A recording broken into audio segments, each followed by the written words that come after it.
بەناوی خوای گەورە سڵاوتان لەبێت بەڕێزان بە پاساوی پشتیوانی لە تیرۆر حەوت وڵاتی عەرەبی پەیوەندیەکانیان لەگەڵ وڵاتی قەتەر دەپچڕێنن. وڵاتی قەتەریش ڕایدەگەێنێت ئەو پاساوانە ڕەت دەکاتەوە و شکست بەو هەوڵانە دەهێنێت. بە میواندارێک لە بەڕێزان لە ستۆدیۆی سەرەکی عومەر عەلی شڕۆڤەکاری سیاسی، هەروەها لە هەولێرەوە مەسعود عەبدولخالق سەرۆکی دەستگای ستاندارد بۆ توێژینەوە و ڕاگەیاندن تاوتوی ئەم پرسە دەکەین. لە سەرەتادا راپۆرتێک دەبینین، دواتر لەگەڵ میوانەکانمان درێژە بەم پرسە دەدەین.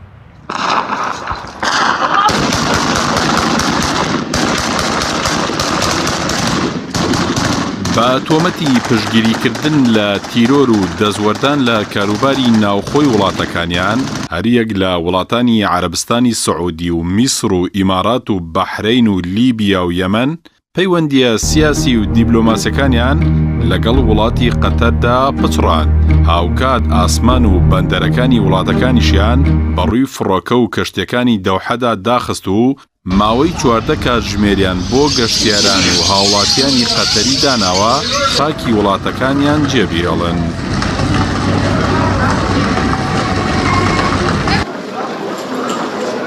لە یەکەم کاردانەوەی ڕاستەوخۆی وڵاتی قەتەریشدا وەزارەتی دەرەوەی ئەو وڵاتە نیگەرانی خۆی دەربڕی بەرامبەر بە بڕیاری پچڕانی پەیوەندی ژمارەیەک وڵاتی عەرەبی لەگەڵ دەوحەدا. هاوکات وەزارەتی دەرەوەی قەتەر جەختیش دەکاتەوە لەوەی ڕێگە نادا ئەو بڕیارە کاریگەری خراپ بکاتە سەر ڕێڕەوی ژیانی هاوڵاتیان و ئابووری قەتەر.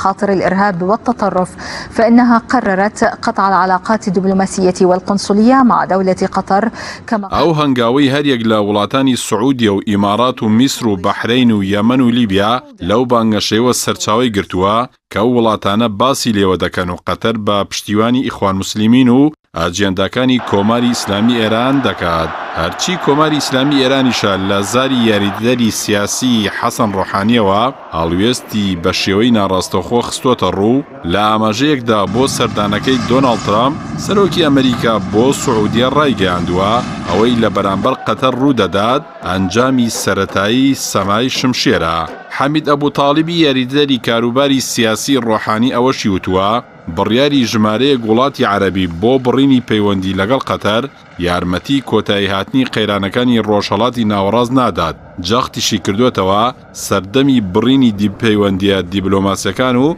داخستنی سنوور کۆتایی هاتووە. لەگەڵ ئەوەی قەتەر یەکێکە لەو وڵاتانەی بەشدارە لە هاوپەیمانەتی نێودەوڵەتی دژ بە داعش، بەڵام پاساوی پچڕاندنی پەیوەندەکانی سعودیە و ئیمارات و بەحرەین و هاوپەیمانەکانیان لەگەڵ قەتەر پشتیوانی ئەو وڵاتەیە لە تیرۆر. وەزارەتی دەرەوەی قەتەریش دەڵێت ئەوەی کراوە ڕێو شوێنێکی بێپاساوە لەسەر بنەمای بانگەشە و پروپاگەندەیەک کە بوونی نییە. We think it is important that the GCC remain unified. I do not expect that this will have any. لای خۆشیەوە ڕیکس تیلەرسۆن وەزیری دەرەوەی ئەمریکا لە لێدوانێکی ڕۆژنامەوانیدا ڕایگەیان پێشبینی ئەوە ناکەن بڕیارەکەی سعودیە و میسر و ئیمارات و بەحرەین بۆ بڕینی پەیوەندی لەگەڵ قەتەر کاریگەری زۆری لەسەر شەڕی تیرۆر هەبێت. هاوکات تیلەرسۆن هانی وڵاتانی ئەنجومەنی یاریکاری کەنداویدا کە ناکۆکانیان چارەسەر بکەن. هەر لە چوارچێوەی کاردانەوەکان لەبارەی بڕیاری پچڕاندنی پەیوەندی لەگەڵ قەتەر لەلایەن میسر و سعودیە و ئیمارات و بەحرەین و لیبیا و یەمەن، وەزیری دەرەوەی تورکیا ئامادەی وڵاتەکەی پیشاندا بۆ نێوەندگیریکردن و ئاساییکردنەوەی پەیوەندی نێوان قەتەر و وڵاتانی دیکەی کەنداوی عەرەبی. دوجار ململانەی چەندین ساڵەی بەشێک لە وڵاتانی کەنداوی عەرەبی با سەرکردایەتی سعودیە لەگەڵ قەتەر تەقیەوە و بەشێک لە شیکەرەوە سیاسەکان جەوهەری ناکۆکیەکان بۆ ناکۆکی دەوحە و ریاض لە سەر سەرکردایەتیکردنی وڵاتانی کەنداو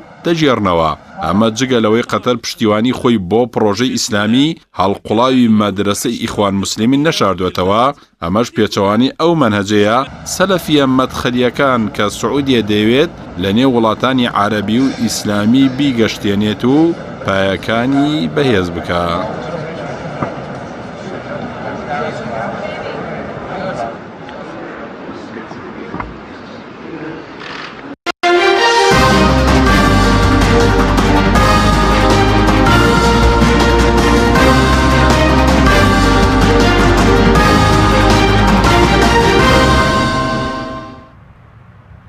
دووبارە سڵاوتان لەبێت بەڕێزان، سوپاس بۆ میوانەکانمان بەخێربێن ماوەساڵ مەرەگە لە سەرتا و لە بەڕێستانەوە دەست پێ بکەین بەرلەوەی کە بچینە سەر کاریگەریەکانی ئەم پسڕانی پەیوەندیەکانی حەوت وڵاتی عەرەبی لەگەڵ قەتەر ئەگەر دەستێتە خوێندنەوەیکی کورد بۆ پێگەی قەتەر بکەین لە ڕووی جوگرافیا و ژمارەی دانیشتوان و لایەنی عەسکەریەوە. بەڵام ئەگەر سیر بکەین قەتەر یەکێکە لەو وڵاتە بچووکانەی ئەندامی هاریکاری کەنداوی عەرەبیە و ئەم وڵاتە لە ماوەی چەند ساڵی ڕابردوودا گەشەیەکی زۆری بەخۆ بینیوە لە ڕووی ئابووریەوە، لە ڕووی سیاسیەوە، هەروەها لە ڕووی ئەو میدیا بەهێزەی کە کەناڵی جزیرەیە هەیەی. لەبەرەوە ئەگەر سیر بکەین ئەو سیاسەتانەی کە ئێستا لە چوارچێوەی ئەنجومەنی هاریکەری کەنداوە بەڕێواچێ بە سەرکردایەتی عەربستانی سعودی، ئەبینین دەوڵەتێکی وەکو قەتەر زۆر ملکەتی سیاسەتەکانی ئەم ئەنجومەنە نییە و سیاسەتێکی سربەخۆی هەیە و ئەیەوێ بە شێوەیەکی سربەخۆیانە مامەڵە بکە و نایەوێ ملکەتی ئەم ئەنجومەنە بێت. لەبەرەوە سعودیەش ئێستا بە شێوەیەکی گشتی لە ناوچەکەدا ئەیەوێ ڕابەرایەتیەکی گەورەی وڵاتانی سونە بکە و ملکەتی سیاسەتەکانی بن و سیاسەتی سعودیە بە شێوەیەکە بە هەمان شێوە مامەڵە بکەن وڵاتانی تریش. لەبەرەوە ئێمە نابینین لە ئەنجومەنی کەنداوە هیچ وڵاتێکی تر بە شێوەی قەتەر خۆی لە دەرەوەی ئەم ئەنجومەنە ببینێتەوە و بە شێوەیەکی سربەخۆیانە سیاست بکە و بە شێوەیەکی سربەخۆیانە سیاسەتی ئابووری خۆی هەبێ. لەبەرەوە ئەبینین قەتەر سەرڕای کە وڵاتێکی بچووکە و دانیشتوانەکەی ئەوەی کە بەڕەگەز قەتەری بن نزیکەی 320,000 کەسێکە و ئینە ئەو خەڵکانەی تر کە نزیکەی 1,900,000 کەسە بێ بە شێوەیەکی گشتی زۆربەی پەنابەرن لە هیندستان و لە بەنگلادیش و لە وڵاتانی ترەوە و هەروەها لە وڵاتانی ڕۆژئاوا و بەریتانیا و ئەوروپا و ئەمانە کە خەڵکانێکی زۆریشی تایە کە لەم وڵاتیان نیشتەجێن و ئیقامەیان وەرگرتووە. لەبەرەوە لە ڕووی سەربازیشەوە ئەسیرەکەین ئەم وڵاتێکی سەربازی ئەو تۆ بەهێز نییە، یعنی هەموو ژمارەی سربازانی وڵاتی قەتەر لە 300,000 تێپەڕ ناکە. لەبەرەوە لە ڕووی سەربازیشەوە بەو شێوەیە نییە، بەڵام وەکوتمان ئابووریەکی بەهێزی هەیە و سیاسەتێکی گەورەی هەیە و توانایەکی وەبەرهێنانی ئابووری بەهێزی هەیە لە وڵاتانی ڕۆژئاوا، لە ئەمریکا، لە تورکیا، لە وڵاتانی ناوچەکەیە و بەهۆی ئەو کەناڵی جزیرەشەوە کە ئێستا لە قەتەر هەیە و قەتەر بە هەموو شێوەیەک پشتیوانی لەیەکە و پێشتریش چەندان جار فشار خراوەتە سەر دەوڵەتی قەتەر کە سیاسەتێک بەرامبەر جزیرە بگرێتە بەر نەیگرتووەتە بەر. لەبەرەوە ئەبینین هەندێک لە وڵاتانی وەکو عەرەبستانی سعودی و ئیمارات و میسر و ئەمانە کە خاوەنی جۆرە سیاسەتێکی تایبەتین و جۆرە بیرکردنەوەیەکی تایبەتیان هەیە و ڕەوشێکی سیاسی تایبەتی پیاداکەن و ئەیانەوێ جۆرێک لە دەسەڵاتی سیاسی لەم ناوچەیە پیادە بکەن کە لەگەڵ ئەم جۆرە بیرکردنەوەی قەتەرا ناگونجێ، بە تایبەتی ئەوەی کە پەیوەندی هەیە بە پەیوەندیەکانی لەگەڵ کۆمەڵێک لە بزافی ئیسلامی بۆ نمونە ئیخوان موسلیمین کە بزافێکی گەورەی جیهانیە و ئەو سیاسەتانەی کە لە میسر پیادەکرا لە دژی ئیخوان و ئێستا بەشێکی زۆری لە سەرکردەکانی ئیخوان لە قەتەر نیشتەجێن و بە ئازادی لە قەتەرەوە هاتوچۆی تورکیاکەن و وڵاتانی ناوچەکانی ترەکەن و بۆ ئەندەنوسیا و بۆ مالیزیا و بۆ وڵاتانی ئیسلامی تر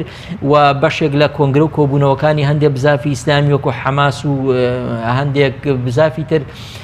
لە قەتەرا بە ئازادی خۆیان مامەڵاکەن و هەڵسو کەوتەکەن. لەبەرەوە ئێمە لەم قۆناغەیە ئەبینین کە سیاسەتەکانی سعودیە و ئیمارات و میسر بە تایبەتی لەم ناوچەیە کە خاوەنی جۆرە سیاسەتێکی تایبەتین بە تایبەتی لە دوای بەهاری عەرەبیەوە، یعنی جۆرێک لە سیاسەتی تایبەتی بەرامبەر بە ئیسلامی سیاسی ئەوەی پێ ئەڵێن و بزافە ئیسلامیەکان هاتەکایەوە و بەرامبەر ئەو دەسەڵاتانەی کە لە بەرەنجامی بەهاری عەرەبی دروست بوون هەمووی بە بەرەنجامی سیاسەتەکانی ئیمارات و ئەم وڵاتانە هەرەسیان هێنا. لەبەرەوە دوجاریش ئەیانەوێ ئەو وڵاتانی کە لە کەنداوان هەمویان ملکەتی سیاسەتەکانیان بن و بە هەمان سیاسەتی ئەوان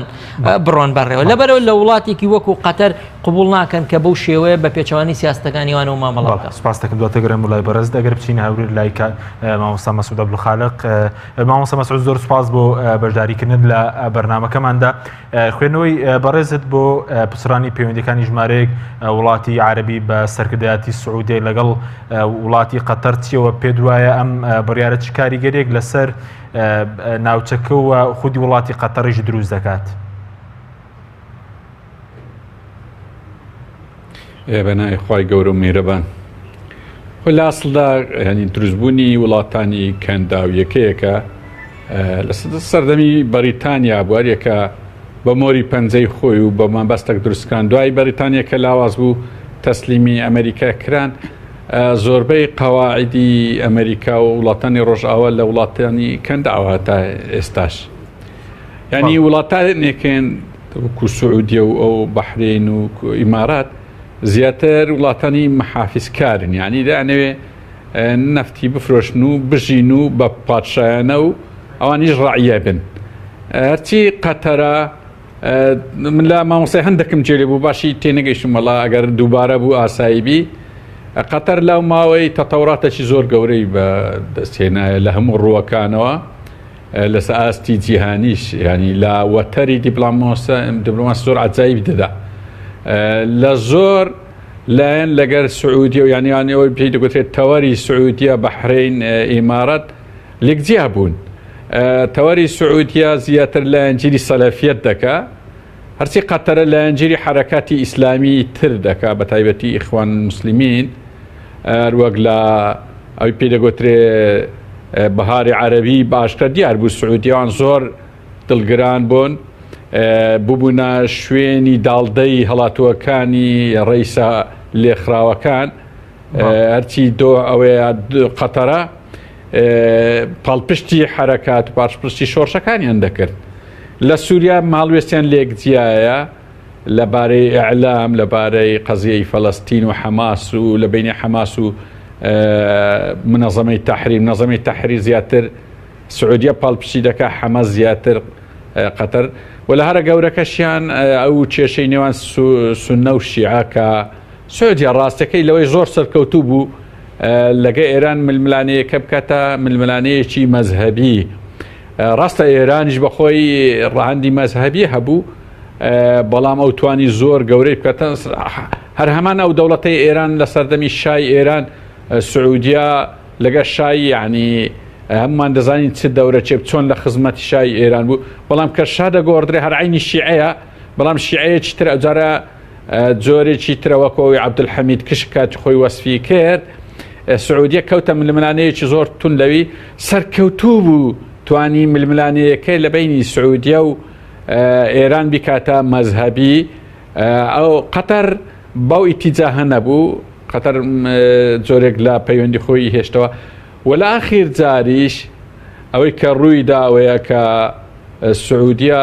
ئەو هەموو چەک و تەقامانی و سیلاحی کڕی و ئەمریکا توانی لە وڵاتانی عەرەبی بەڵێنەکان جێبێزکە لە شوێنەکانی ترە ئێستا نەیتوانیە یانەوەی گوتێمە سعودیە وەکو مانگایەکە دەیدۆشینەوەگە قەڵە و سەری دەبڕ ڕێک وای کرد ینی هات ینی سەفقەی وها لە جیهاندا لە تاریخدا نەکراوە نێزیکەی بای 400 تا 500 میلیارد دۆلار لەگەرە خۆی بردەوە ترامپ ئەوەش حتمما ئاسایشی نەتەوەی معنای ئەوەیە ئاسایشی نەتەوەی جیرانەکەت بەخوت بی هەڕەشەی لەس ئاسایشی نەتەوەکەی تو ئەوانە هەموو کاریگەریەکانی ئەوە بوو کە گەیشتە ئەو ئەزمێ بە تاکید کاریگەریشی زۆر دەبی لە داهاتوودا بەڵێ بە کورتی کاریگەریەکان لەسەر قەتەر چی دەبێت ئایا ئەم وڵاتە ئەو پێگەی کە بەرە زووتت پێگەیەکی بێزی و پێچەوانەی سیاسەتەکانی سعودیە ڕەفتاری کردووە چی بەسەردێت پێگەی قەتەر لە ناوچەکە؟ خۆی هەر پێشووتر لە سەردەمی تەنها قەتەر کە پاڵپشتی ئیعلامی و وەکو قەناتەی جەزیرەی کرد بەڕاستی ئەو وڵاتانە یەک دوجار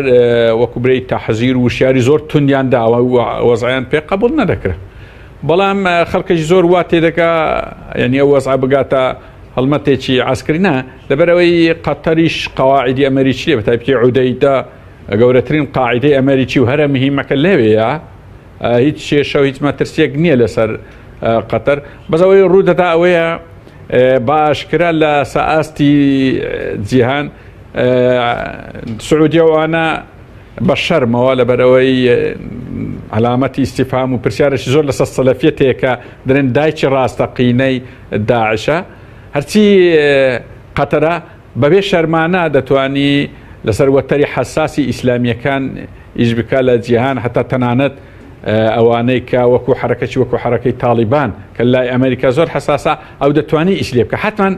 ئەوە ترایکی سەوزی ئەمریکیشی لەلا هەبووە ینی پێشتری وا بناوبانک هەبوو کە ئەگە قەتەر دەستی لە بۆ هەر کێشەیەک برد ئەوە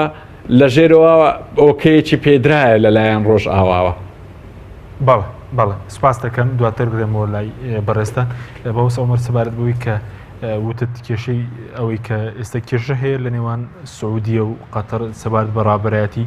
جیهانی عەرەبی کێشەکە بۆ چییە لەسەر چییە؟ بەڵێ نێو دوو وڵاتە زۆر جیاوازە بۆ بەتابەتی بۆ بزوتنەوە ئیسلامیەکان. بەڵێ ئەگەر سیر بکەین قەتەر یەکەکە لەو وڵاتانەی کەوتمان تەسلیمی سیاسەتەکانی ئەنجومەنی کەنداو نابێت و ناچێتە ژێرباری سیاسەتەکانی سعودیەوە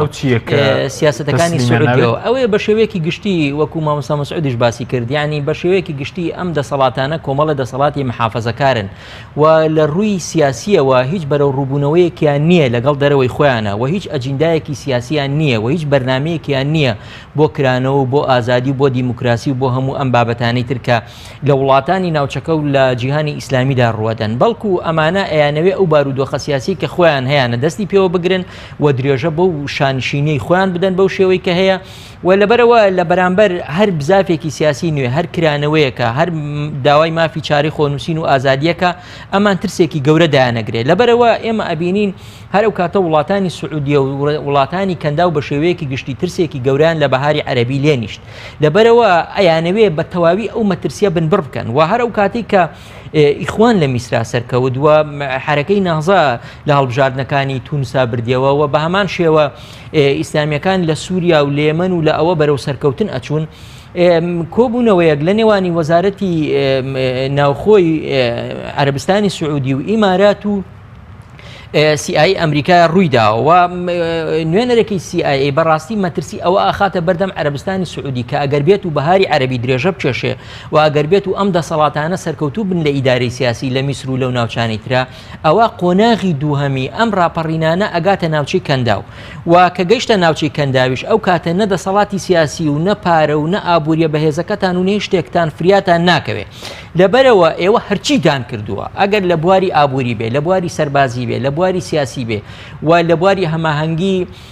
دەستگاکانی هەواڵگری خۆتان بێ ئەبێ نهێڵن ئەم زافە ئیسلامیانە لەم ناوچانەیە سەرکەوتوو بێ لەبەرەوە ئێمە بینیمان هەر لە دوای ئەوەی یەکسەر سیاستێکی نوێ لەلایەن ئیمارات و لەلایەن سعودیەوە دژ بەو بزافە ئیسلامیانە هاتە ئاراوە و پشتیوانیان لە کودەتا سەربازیەکەی میسر کرد و هەروەها سەلەفیەکانیان هاندا لە تونس کە دژی دەسەڵاتی نەهزە و غەنووشی بوەستنەوە و لە هەمان کاتا گرفتی گەوریان لە لیبیا بۆ ئیسلامیەکان دروست کرد و ئێستاش هاوکاری حەفتەر و هاوپەیمانەکان یەکەن لە لیبیا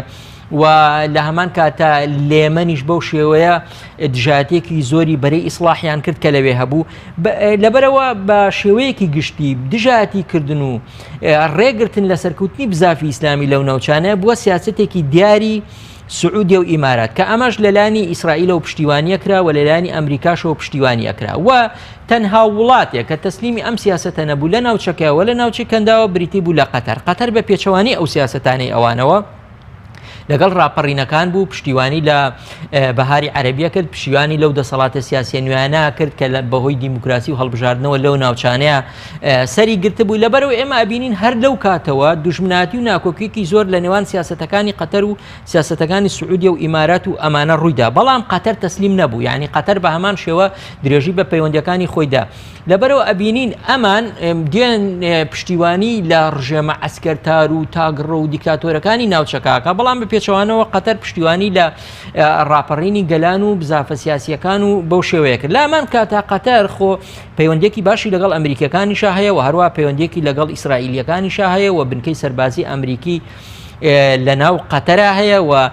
قەتەر سیاسەتەکانی بڵین بە تەوازونی بە هاوسەنگی لەگەڵ هەردوولادا پیادە کردبوو بەڵام لە دوای ئەم سەردانەی دوای ترامپەوە بۆ عەرەبستانی سعودی کە سێ کۆبوونەوەی گەورەی کرد هەم لەگەڵ عەرەبستانی سعودی هەم لەگەڵ ئەنجومەنی کەندا هەم لەگەڵ کۆنگرەی ئیسلامی ئەمانە هەمووی لە کاتێکە کە قەتەریش ئێستا ئەندامێکە یعنی لە ئەو بەرەی کە دژایەتی داعشەکە و هاوپەیمانێتی لە دژی داعش بەڵام لە کۆبوونەوەکەی ڕیاضە کاتێک کە شێخ تەمیم سەردانی کۆنگرەکەکە پێشوازیەکی ئەو توی لێ ناکرێت لەلانی وڵاتانی کەنداوە لەبەرەوە بە پەراوێزی ئەی هێڵنەوە ئەمە مانای ئەوەیە کە سعودیە و ئەمریکاش ڕازی نین لە سیاسەتەکانی قەتەر بۆ چونکە ئێستا بۆ نمونە ئەمریکا هاتووە ترامپ گرێبەستێکی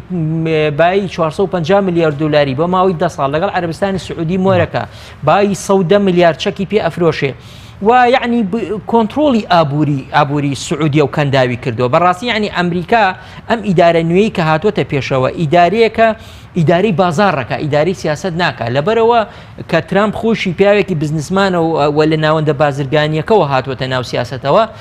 و ئەو بەڵێنانەی کە بە ئەمریکیەکانیشی داوە بۆ باشکردنی گوزەران بۆ کەمکردنەوەی باج بۆ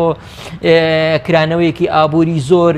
ئەمە ئێوێت لەسەر حسابی چێبێ لەسەر حسابی گەلانی ئەم ناوچێ بێ یعنی بەڕاستی ئێستا سیاسەتی ئەمریکا لە ناوچەکەیە بەو جۆرەیە ڕێگە بە وڵاتێک نادا کە داوای سربەخۆی بکە داوای دەرچوون لە سیاسەتەکانی ئەمریکا بکە و داوای گەشەپێدان لەم ناوچەیە بکە لەبەرەوەی ئێستا قەتەر وڵاتێکە گەشەی کردووە لە ڕووی ئابووریەوە هاتوۆتە پێشەوە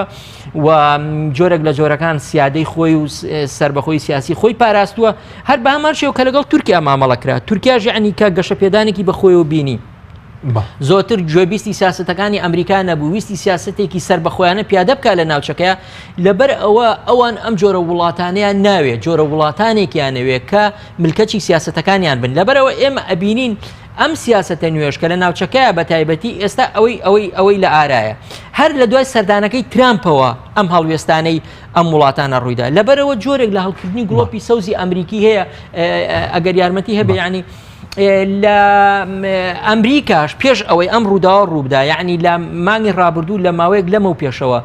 لە ڕۆژنامەکانی ئەمریکایە هێرشێک هەیە بۆ سەر قەتەر و تاوانبارکردنی بە پشتیوانیکردنی تیرۆر و ئیرهاب و قاعیدە و پشتیوانیکردنی گرۆپە تیرۆریستەکان ئەمە بۆ چییە؟ ئەمە بۆی لە ئێستاوە ڕێخۆشکردنێک ڕێخۆش بکەن بۆ ئەوەی ئەگەر لە ئایندەیە سیاسەتێکی توندش بە قەتەر گیرە ڕایەکی گشتی بۆ ئامادە بکەن ینی گۆڤارێکی وەکو فۆرین پۆلیسی جۆن هانا کەسایەتێکی سیاسیە لە وەزارەتی بەرگری و دەرەوەی ئەمریکاوە نزیکە یعنی بە تەواوی لە چەند وتارێکە قەتەر تاوانبارەکە بەم ئیرهابە لەبەرەوە ئامادەکاریەک هەیە هەم لەلایەنی سیاسەتەکانی ئەمریکا و هەم لە وڵاتەکانی ناوچەی کەنداوە بۆی قەتەر ڕوبەڕووی ئەم فشارە بێتەوە دواتەگرم وڵای بەرزت بەڵێ کاک مامۆستا مەسعود ئەگەر بگەڕین و لای بەڕێستان سەبارەت بە کاریگەری ئەم بڕیارە ئەوەی کە پەیوەندی پچڕانی پەیوەندیەکان لەگەڵ وڵاتی قەتەر چ کاریگەرێکی خراپیە بۆ سەر بزوتنەوەی ئیسلامیەکان لە ڕۆژهەڵاتی ناوەڕاستدا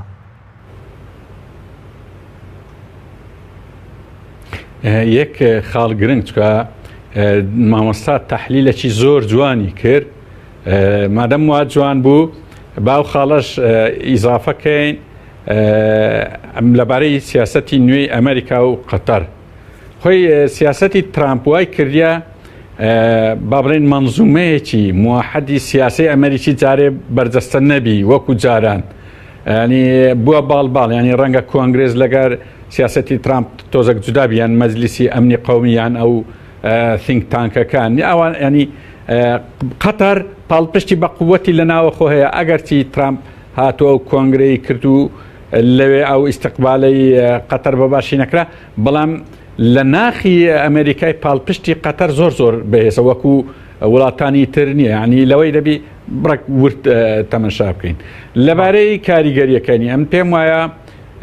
قەتەر زیاتر لە تورکیا نزیکە و قەتەر تا ڕادێک لە ڕەنگە عێراق و ئێران و رووسیاش نزیک بیتەوە بەڵام بەو شێوازەی نیچکە لە کۆتاییدا هەردوو لە ئەوانە لە ئەمریکا یەک دەگرنەوە لە ئەوەی کە کاریگەری دەبی لەسەر حرەکاتی ئیسلامیە ڕاستی سعودیا لە سیاست زۆر سەرکەوتونیە بەڵام لە بەرامبەر حرەکاتی ئیسلامی سیاستەکەی زۆر سەرکەوتو بوو لە بەرامبەر ئێرانیش لە بەرامبەر ئێران و لە بەرامبەر حرەکاتی ئیسلامی یەکەم جار ئیخوان مسلمینی بەکارهینا دژی ئێران بە ناوی سونە و شیعە ئیخوان مسلمینیش لەو سیاستەی ئەمن وەکووا دەبینم زۆر خراپ بە هەڵەداچوو چکە ئیشیوی نەبوو ئیشی ئیخوان مسلمین ئیشی مەذهبی نییە ئەوە ئیشی سعودیە ئیشی ئێرانەوە کەیف خۆیتیان بەڵام لە دوایەوەی سعودیە زۆر سەرکەوتوو بوو لەوەی کە ئێران عەزل بکا و ڕوبەڕووی عالەمی سونەی کردەوە ئێران بە خۆشی ئەو ئەهلیەتەی تێدا بوو بەخۆی یعنی وەکو بڕێ ئیندیفاعی شیعەتی تێدا بوو بێ سعودیە بە ئاسانی سەرکەوت بوو بەڵام ئێستا گەیشتە قۆناغێک ئێستا سعودیە پێویستی بە ئیخوان مسلیمون وانە نەمایە ئێستا چی کرد لەو ماوەی ئەو لایحانەی دەری کردێ لەبارەی تیرۆر لە وەزارەتی خارجی تۆزەك خەفیفترە بەڵام لە وەزارەتی ناوخۆ یەکزار زۆر توندا ئەمری مەلەچێکی هەیە 12 لایحەی هەیە لایحەی هەشتم تایبەتە بە ئیخوان المسلمین تایبەتە بە حتا بە حرەکاتی تری وەکو ئیتحادی عالەمی ئیسلامی کە دکتۆر قەرزای و دکتۆر عەلی قەرراغی و ئەوانەی ترەوە کۆمەڵک شخصیات لەوێ هەنا ئەوانەشی تەصنیف کردیا بە لایحەی ئیرهاب لەوێ هەرچی قەتەرا زۆر سیاسەتەکەی جودایە لەوێ بۆیە ئێستا ینی ئەو زۆرە ناکۆچەی نێوان قەتەر و وڵاتانی خەلیج ڕەنگ دەداتەوە لەسەر ئاستی سیاست لە وڵاتانی عەرەبی لە قەزیەی مسر قەزیەی لیبیا تەنانەت ڕەنگە لە حرەکاتی ئینفیسالی تا دەگاتە سووریا و لەگە تورکیا و حتا لەسەر کورد ڕەنگە ئەو قەزیە کاریگەری خۆی هەیە ئەگەر ڕەنگە هەستە هەرچەندە سەرکردایەتی کورد و نابینم بە دیڕاستەوە بچێتە ناو ئەو قەزیانە زۆر جار بە عەبەسی یان بە ئیستقبالێکی بەسیط یان بە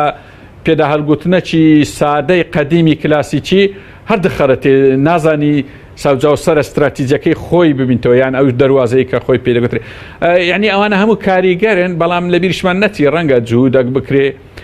تەطبیقی ئەو ئەحداسانە بکرێ یەکجار لێ نەگەڕنەوە پەرە بسێنی بەڵێ سوپاس دەکەم دوای ناوبڕەکە دەگەڕێم لای بەڕێز باز لە کاریگەری ئەوەکەی چ کاریگەرێکی لەسەر کورتەیە کە بەڕێز باس دەکرد بەڵێ بینەرانی بەڕێز ناوبڕێکی کورت و دەگەڕێنەوە وڵاتان لەگەڵمان بمێنەوە. بەرنامەی ئەمڕۆ با سپۆنسەری کۆمپانیای ئەسێ بۆ بازرگانی مۆبایل شیری ئەڵتونسا.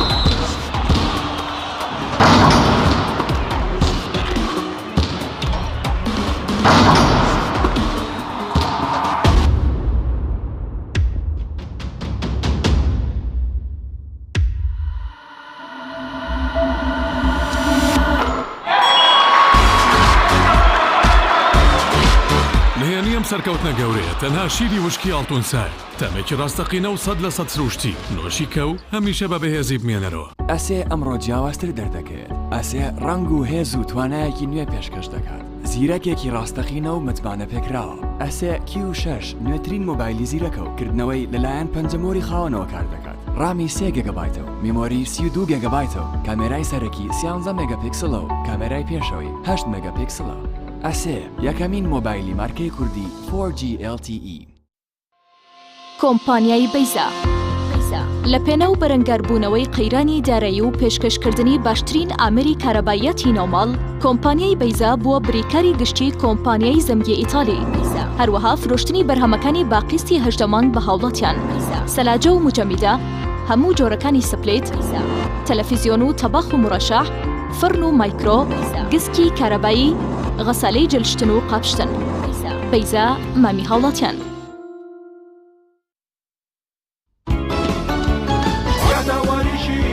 ساتە خۆشەکانی ژیان بەرەمەکانی فەرمەند دنیایەک بڕبا گەزجەنیچ لێرەژا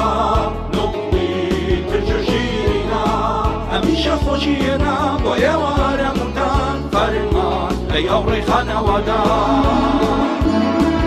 فەرمان شیرینتر لە خەندەی لێوان.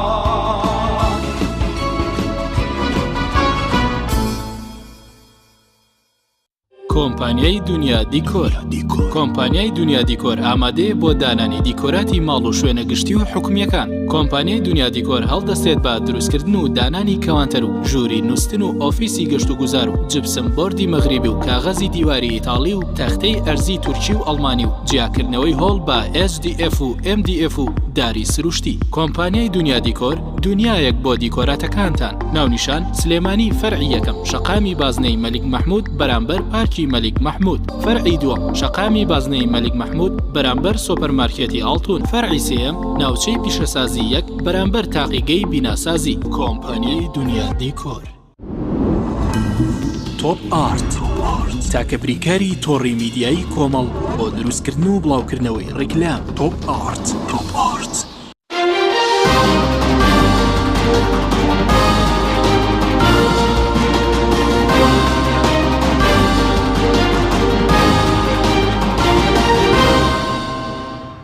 دووبارە سڵاوتان لەبێت بەڕێزان مامۆستا مەسعود ئەگەر بگەڕێمەوە لای بەڕێز سەبارەت بەوەی کە بەڕێز وتت بە جۆرێک لە جۆرەکان ئەمە کاریگەریشی دەبێت لەسەر کورد یاخود لەسەر بزوتنەوە ئیسلامیەکان کاریگەریەکەی بە چ شێوەیەکە؟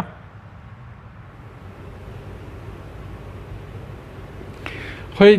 دەبابی نەبی لەبەرەوەی ئەو سیراع مەزهبی ئێستا دەبینین سیراعەتی سیاسیە ینی ئەگەر لە تاریخیش ئەگەر وابی معناوێ ڕاستە هەندێک وەسفی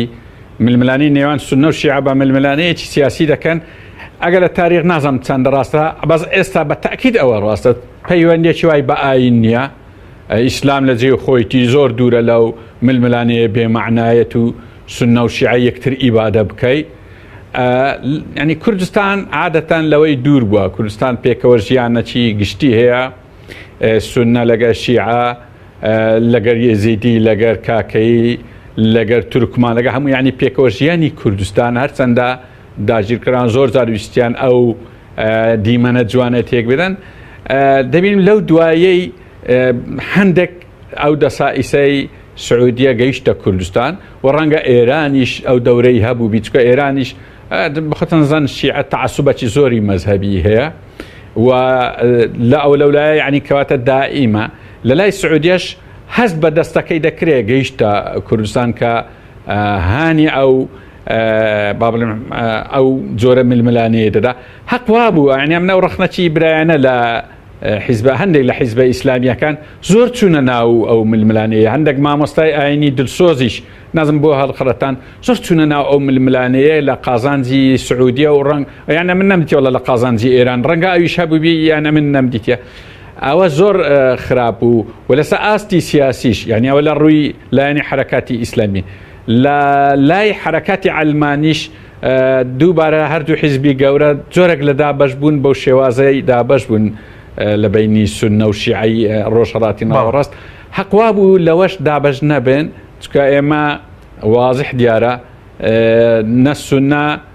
نە سونەی زاڵ ئەوە گرنگە ئەو خاڵە بەدەبی ورد بیت سونە زاڵ بی لە ململانەیەک شەرق لەوسەر لە بۆ ئێمە خراپە شیعەش زاڵ بێ لە شەرق لەوسەر لە بۆ ئێمە هەردوو لە چۆن هاوبووە هەر باوە وا هەبێت چکە لە ئیعلانی ڕیاز لە ئاخیر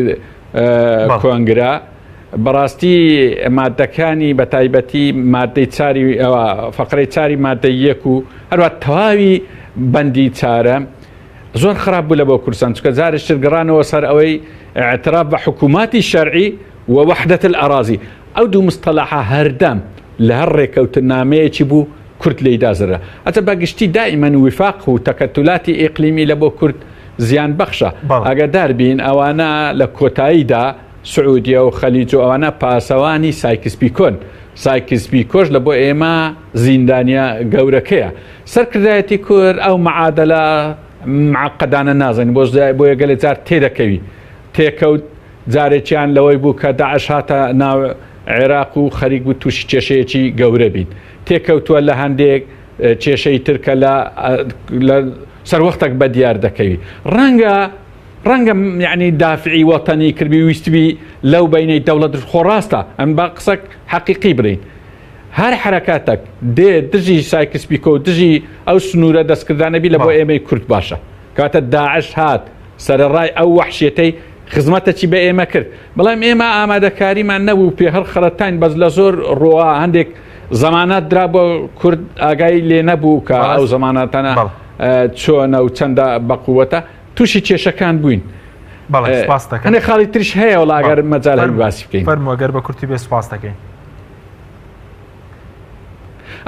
دەزانی چۆنە مەشروعی سعودی هەبوو لەو بۆ دابەشی عێراق بەڕاستی ئەوەیان باش بوو بەڵام کە تورکیا هاتە سەرێ تێکیدا دێزاینی مەشروعەکەی تێکدا پێشان عێراق بدە سێ هەرێم سونە شیعە کورد زۆر باش بووەوە بەڵام هات تورکیا ئیزافەی کرد بووە استراتیجێتەکی سعودی و تورکی نیوەی کوردستان لەگەل لای سونەی ببنە هەرێمێک ئەوە وازح دیارە ئەوە زۆر مەترسیدار بوو ئەجە دوایە سعودی و تورکیا لە حەول و تەقەلایەکی زۆر بن جۆرێک لە داعش ببەنە قەندیل ئەوەی سعودیە ڕەنگە دژایەتەکەی لە بۆ کورد نەبوو دژایەتەکەی لە بۆ ئێران بوو بەڵام ئەوی تورکیا دەویست ڕوحی حرەکەی کوردی بە ینی سەرکردایەتی کورد دەبی زۆر وردبی چ سەرکردایەتی ئەلمانی یان وەتەنی پێترین چ سەرکردایەتی ئیسلیمی لەو لوعبانە دەبی زۆر بە دراسە و توێژینەوە بچین نێزیکەوی. بەڵێ سپاس دەکەین مامۆستا عومەر سەبارەت بەوەی کە کاریگەریەکانی ئەم لەسەر وڵاتی قەتەر هەندێک پێشبینی مثلەن هێرشی سەربازی بۆ سەر قەتەر یاخود گۆڕینی ئەو بنەماڵی کە دەسەڵاتدارە لە قەتەر پێ دوایە دەتوانن ئەمە بکەن؟ بەڵێ لەوانەیە لە ئەم ململانە سیاسیانی کە لە ڕۆژهەڵاتی ناوەڕاستدا هەیە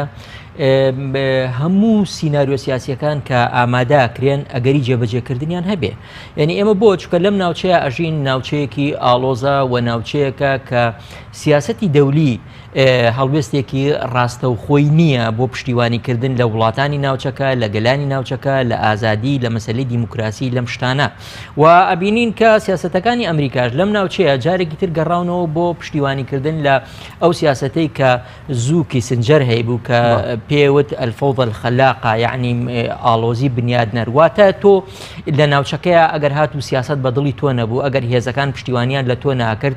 سیاسە ناوچەکە بگۆڕە بە فەوزا بە شەڕ و ئاژاوە بە ململانەیەکی سیاسی نێوان وڵاتانی ناوچەکە دوجار بۆی تۆ لە ئەنجامی ئەم ململانەی خوێناوی کە لە ناوچەکە ڕۆدا و ئەو هەموو کوشتار و ئاڵۆزیانە کە ڕۆدا تۆ سیاسەتی خۆ جاریکە لەسەر ئەمە بینا بکەیتەوە لەبەرەوە ئەوەی ئەمریکا ئێستا ئەیکا لەم ناوچەیە و ئەو سیاسەتانی کە ئێستا ڕۆژاوە و ئیسرائیل هەیەە بۆ گەلانی مسلمان لەم ناوچەیە ئەوەیە کە ئەبینین هەر لەو هاتنەسەر حکمی ترامپەوە ئەگەر تۆ سەیری پرۆژە سیاسیەکەی بکەیت لە پرۆژە سیاسیەکە هیچ باسێکی لە دیموکراسی نەبوو هیچ باسی لە پاراستنی مافی گەلان نەبوو هیچ باسی لە مافی هاوڵاتی و مافی چارەی خۆنووسینی گەلان و نەتەوەکان نەبوو و هیچ باسی لە مەسەلەی پاراستنی مەسهەبەکان و هینەکان نەبوو و بەتایبەتی ئەوەش کە بەرامبەر ئیسلام ئەیکرد و زۆر هەڵوێستێکی توندڕەوە نەبوو یاکو چۆن ئێستا توندڕەوە ڕاستەکانی ئەوروپا هەڵوێستیان بەرامبەر ئیسلام و مسلمانان چۆنە ترامپ و ئەمریکەکانیش هەر بەم شێوەیە بوون لەبەرەوە ئێستا کە دێن هەمان پرۆژە لە واقعی سیاسیە جێبەجێەکەن ئەوەیە کە چیەکەن ئەو بەلایەوە گرنگ نییە وڵاتانی ئەم ناوچە تووشی شەڕی ناوخۆ بن تووشی ململانەی سیاسیە بن تووشی پێکدادانە بن تووشی کودەتای سیاسیە بن گرنگ ئەوەیە بەرژەوەندیەکانی ئەمریکا پارێزراوە باش بەڵام لە بەرژەوەندیەکانی ئەمریکا بەڵێ سەبارەت بە ئیسرائیل کەمڕۆ وەزیری دەرەوەی ئیسرائیل کۆمەڵە قسەی کردووە کە دەڵێ ئەمە دەکرێت پچڕانی پەیوەندیەکان لەگەڵ قەتەر لێک نزیک بوونەوەی سعودیە و ئیسرائیل و وڵاتانی تربێت هیچ بەرژەوەندێکی ئیسرائیل لەم ئاڵۆزیانە بەڵێ ئەوەیە کە ئێمە لە هەتاک و پشێوی و ئاڵۆزی لەم ناوچانەیە زۆر بێ و پێکدادان زۆر بێ و ململانە سیاسیەکان زۆر بێ نام ناوچەیە هەمووی بە بەرژەوەندی ئیسرائیلە چونکە ئێستا ئەبینین لە ئەنجامی ئەو شەڕانەی کە لە نێوانی ئەم وڵاتانەیە بووە هەڵوەشانەوەی ئەم دەسەڵاتە سیاسیانە کۆمەڵێک هێزی سەربازی گەورە هەبوون لە وڵاتانی ناوچەکەیان نەمان کاتێک کە ئەو مەترسیە سەربازیانە بەرامبەر بە ئیسرائیل نەماون ئێستا ئەگەر مەترسی ئابووریش هەبێ وڵاتێکی بەهێزی ئابووری هەبێ بۆ نمونە کەنداو لە ڕووی ئابووریەوە بەهێزە یان لەبەرەوە سیاسەتێکی بۆ ئەوەی کەنداویش لە ڕووی ئابووریەوە دیسانەوە ببنەوە بە وڵاتانی هەژار و کەم دەرامەت یعنی ئەو سیاسەتایی بازاڕی کە ئەمریکا ئێستا پیادەی ئەکا لەسەر وڵاتانی کەندا و هەڵلوشینی ئابووری کەنداوە یعنی ئەبینی کردنەوەی بازارڕە بۆ کۆمپانیا چەک فرۆشتنەکان بۆ کۆمپانیەکانی ئاوەدانکردنەوە بۆ نمونە هەموم شەڕانی کە داعش لەم ناوچانەیە ئەیکا دوجار هەمووی بەرژەوەندی ئەمریکا و کۆمپانیەکانی ئەمریکا و بازاڕی ئەمریکا کۆتایی پێدێ چونکە هەمویان دوجار ئەبێ ئەوان بێنەوە وڵاتەکە ئاوەدان بکەنەوە جارێکە بینای بکەنەوە و هەچی بەرهەمی نەوت و کەرەستەی وڵاتانی ئەم وڵاتە ئیسلامیانە هەیە ڕوو لە ڕۆژئاوا و ڕوو لە کۆمپانیەکانی ئەمریکا بکاتەوە لەبەرەوە ئەوان ئەزانن چۆن ئیداری ئەم ململانە سیاسیانەکەن و چۆن ئەزوانن ئەم وڵاتانە بەرامبەر یەکتر بەکار بێنن و هەتاکو ئێستاش ئیسرائیل نوێنەراتی ئەمریکاکە نوێنەراتی ڕۆژئاواکە لە ڕۆژهەڵاتی ناوەڕاستە لەبەرەوە هەرچی سیاسەتێک کە خزمەت بە ئیسرائیل بکە ئەوان ئەیگرنەبەر لەبەرەوە ئێستا تەنها هێزێک بۆ نمونە کە بەرامبەر ئیسرائیل هەڵوێستی هەبێ و هەستی پێ بکرێ بزافی ئیسلامیەکانن لە ناوچەکەیە بزافی ئیسلامیەکان و لەگەڵ هەندێک وڵاتی تر لە ناوچەکەیەکان لەبەرەوە ئەبێ ڕۆژ بۆ ڕۆژ ئەو سیاسەتە ئەم بزافانە بێهێزکە و ئەم وڵاتانە لاوازکە و ئەم وڵاتانش بخاتەوە ژێر کۆنتترۆلی سیاسەتەکانی ئەمریکا و ڕۆژئاوا و دوجار ئەمانیش ڕازی بن بەو سیاسەتەی کە ئیسرائیل ئێستا لە ناوچەکەیەکە هەرچەند ئێستا خۆ هەموو وڵاتانی ناوچەکە پەیوەندی ئاساییان هەیە لەگەڵ ئیسرائیل و گرفتێکیان بۆی نییە بەڵام وەکوتم زۆرتر پەرەسەندنی ئەم ململانەیە کوێ کەڵکی لێوەرەگرێ ڕۆژاوە کەڵکی لێوە هەتا ئەوەی کە ئێستا ئەو ململانە سیاسی کە دروست کراوە لەسەر چیە لەسەر ئەوەیە کە ئەڵێن قەتەر هەڵوێستێکی جیاوازی هەبوو بەرامبەر بە ئێران ئێران یعنی لە وتارێکی شێختەمیمە باسی ئەوەکەن کە داوێتی بۆ کۆمەڵێک سەرباز باسی ئەوەکەن کە ئەڵێ بۆچی ئەمە ئێستا ڕوبەڕووی ئێران بینەوە ئەمە چه حکمتێکی تایە ئێمە بۆچی ڕوبەڕووی بزوتنەوە ئیسلامیەکان بینەوە وەکو حەماس و وەکو حیزبوڵڵا کە ئەوان هێزی بەرگری مقاومەن لە ئیسرائیل ئێمە بۆچی ئەم هەموو پارەی کەنداوە بدرێ بە چەک لە کاتێکە ئەم وڵاتانی ئێمە پێویستی بە گەشەپێدان هەیە و ئەبووە ئەو هەموو سەرۆت و سامان و دارایی و ئابووریە لە خزمەتی گەشەپێدانی ناوچەکە بوو کەواتە ئەم سیاسەتانە هینی ئەوەن کە قەتەر ئەبێت تەحجیم بکرێ و قەتەر ئەبێ بخرێتەوە ژێر کۆنتترۆلی سیاسەتی وڵاتانی ناوچەکە و بەلایکەمەوە ئەگەر ئەوەش نەبێ وای لێ بکەن ئابووری سعودیا چۆن لە خزمەتی ئەمریکا و پرۆژەکانی ئەمریکا و گرێبەستەکانێتی لەگەڵ ئەمریکا قەتەریش بە هەمان شێوە تەسلیم ئابووری قەتەر بچێتە خزمەتی ئەمریکاوە دۆخەکە چارەسەر دەبێت بەڵێ یەکێک لە سیاسەتەکان ئەوەیە کە قەتەریش وەکو ئەو وڵاتانێتتر وەکو سعودیا کۆمەڵە گرێبەستی ئابووری لەگەڵ ئەمریکا بکە و ئابووری قەتەر بەرەو ئەمریکا سپاس دەکەم مامۆستا مەسعود ئەگەر بگەڕێین وڵای بەڕێزت کاتمان کەماوە چەند پرسیارێکمانەوە بە کورتی وەڵامان دەیت و سپاس دەکەین سەبارەت بە مەسەلەی کاریگەری کە بەڕێز وتت ئێستا سعودیەش دەستی گەشتوتە سەر کوردستانەوەی کە بەرز باسی لیستی وەزارەتی ناوخۆی سعودیەت کرد بۆ بزنەوەی ئیسلامیەکان بزنەوەی ئیسلامیەکانی کوردستانی لەکوێ ئەم لیستەی سعودیەدان ئەمن بە تاکیدەوە معلوماتە نازم بەڵام پێم وایە حەقوایە بزنەوەی ئیسلامیەکانی کوردستان ئاگادار بن بەلایەن کەم دوانیان پێم وایە کاندیدن لە ئەگە لە وەزارەتی دەرەوەش نەبن لە ئەی وەزارەتی ناوخۆ ڕەنگە کەوتێن چکە ئێستا هیچ تەڕەدودەک نەمایە لە لای محوەری سعودیەوە هەر لە هەر شوێنێک حرەکاتی ئیسلامی سەرکەوتووی یعنی ئەو هەرتەنایە دژایەتی ئیخوانیە دژایەتی حەماسە دژایەتی حیزبوڵڵایە دژایەتی هەرچی حرەکەی ئیسلامیە سە دژایەتی دەکەوە ئیماراتیش لەوی زۆر تونتر ئەوانە پێشتر کۆمیتەیەک هەبوو جەنەرال کۆمیتیان پێدەگەوە بینی ئیسرائیل و ئەمریکا بودجەکەی گەلک زۆر بوو سعودیەش تەمویلی دەکرد ئەوانە تەحدیدی ئەو حرەکاتانەیە کە هەر حرەکەتی ئیسلامی ژووری خۆی هەبوو حتا ئەوانەی کوردستانیش لە ڕاستیدا ئێستا لە لای ئەوانە یعنی ئەوە جاری دووەمە جارێک لە کۆنگرەی ساڵ 1970 عەمانی قیمەی عەرەبی ئەوەی ئەو جارش ئیسرائیل ئەوە نەما دوژمنی یەکەم بی ئێستا حرەکاتی ئیسلامی و ئێران و ئەوانە با بڵێن وەکو دوژمنی یەکەم پۆلین دەکرێت بە داعیەکانیشەوە نەک هەر حرەکاتی ئیسلامی ینی بەگشتی با ئەوەش برین لە کۆتایی دەمادەم حەز لێ بە کورتی و بە پوختیبی ئەو سیراعە کەمێک قازانجی کوردی تێدا ئەگە کورد ینی زیرەکانە ئیش بکات چکە ئەو یەک ڕەنجەی کەندا و تۆزەک مەترسی بوو لەسەر هەموو لایەکمان باشە قازانجەکەی چێگە زۆر بە کورتی بێت سپاس دەکەم وڵا قازانجەکەی ئەوەیە کە با بڵێن وڵاتانی کەندا وتمان پاسەوانی سایکس پیکۆن ئەوانە نایەنەوێ دەستکاری هیچ دەوڵەتێک بکرێت بە ئیسرائیلیشەوە ئیسرائیلیش ئەوەی دەوێت هەرچی قەتەرە لەگە گۆڕانکاریدایە کاتە تەوەجوهی قەتەر زیاتر نێزیکترە لە استراتیجەتی حرەکەی تەحەڕوری کوردی ئەنی ئەوەگەر هەر لێکدانەوە بکەین و وەکو بری بە پشکنین بپشکنین بزانین کاملایەن لە چوارچێوەی فقهی موازنە لە چوارچێوەی تەرتیبی ئەولەویات کامیان تۆزێک باشترە ئەم پێم وایە سیاسەتی قەتەر لەگە شعوبی بێدەوڵەت لەگە ئەوانە باشترە هەروەکو لە بوهاری عەرەبیش دیتمان پێچەوانەکەی سعودی ئەوانە دژی گۆڕانکاری ناوە دیتمان لە ئەنجیری ئینقلابن لە مصر لە ئەنجیری ئینقلابن لە وڵاتانی تر دژی حرەکاتی ئیسلامی چکە حرەکاتی ئیسلامی لە کۆتاییدا ئەوانە دژی سایکس پیکۆن کەواتە لە ناوڕۆکدا